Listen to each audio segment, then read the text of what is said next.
No Child Left Behind testing has some major benefits. Probably the biggest benefit is that historically some very high-performing school districts have reported their average test scores and looked very good doing it. Oh, our students are in the 85th percentile or something like that.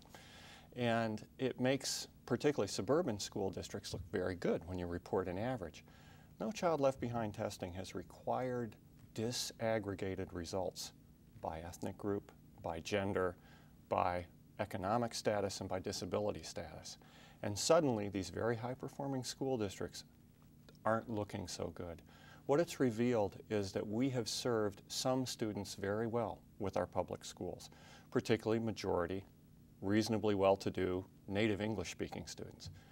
But we have not served other students well at all, including poor, minority, and students with disabilities. And No Child Left Behind has revealed that. And although that revelation isn't always greeted with enthusiasm, I think it's probably the best outcome of No Child Left Behind.